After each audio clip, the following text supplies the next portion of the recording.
Alright, let's take a look at our new project today. The dogs are running all over it. This is my DIY simple fireplace, fire pit, whatever you want to call it, build. Very simple. It'll take you about an hour or two to do the whole thing. Obviously you can put more work into it to make it a little nicer. This is just the first step. This is actually a 16 by 16. So you could get a 16 foot board this way. You'd only have 4 pieces. Screw them together in the corners. Pretty simple. I didn't go through all that of getting the 16 foot boards. So I got these 8 footers. And it worked pretty well where you just put a little brace in the corners. And you can see there, just connect the 8 foot boards. And it kind of helps you run the ground a little bit better if you don't go throughout and level all your ground and all that. Obviously the best way to make it look pretty is to rake it all up and make it a soft surface, so that way when you do push the boards down it kind of flattens out and runs the ground better. This is the first step of our backyard project. I even did the fence myself. It looks pretty good. That was another DIY. So a little bit about what I did for the fire pit underliner. The rock place that I bought all the stones from that are going to be in the next part of the video, they're on their way today. But this is what I bought here. I bought a 100-foot roll of this Weed Barrier Pro. Pretty simple, and it cuts easily with a pair of scissors. They're 3 foot wide.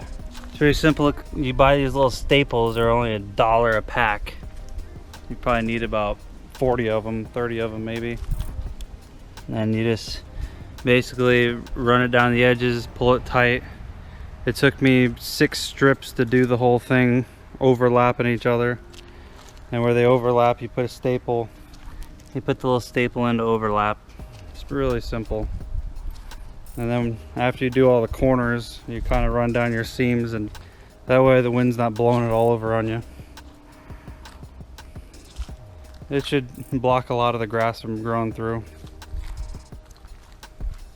The best thing to do is obviously dig up the ground, but as you can see, I didn't dig up anything. It's all just grass. This is a new house, so they stopped my grass here. So I don't really care about this part of my yard anyways. Hopefully this keeps it down and the rocks keep it from growing back. The rest of our fire pit's still over there. I'll bring out the rest of it over here after the rocks get delivered. I just wanted to kind of have an idea where I want the fire pit.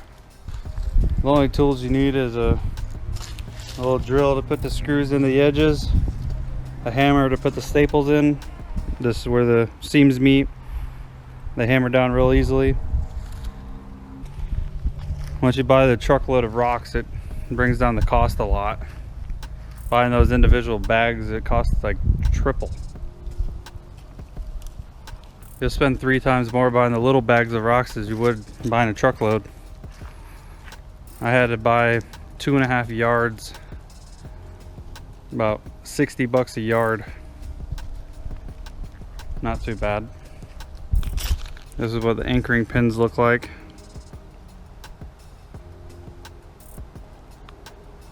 They're 11 gauge steel, 6 inches long.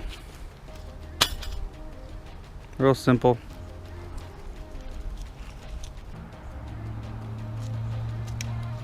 Alright, the rock guy just stopped by and dropped off this pile of rocks. It was up like 5 feet tall when he dropped it off. Now the fun part begins. Just taking a shovel and a rake, scatter it all around. Shouldn't be too difficult. Maybe a bucket would help to disperse the rocks. But it's pretty cool that he actually drove back here and dumped them right into my yard. I made a 12-foot gate, so that helped a lot. So it should be pretty easy. Just scatter rocks around and I'll have a fireplace eventually. We're almost there.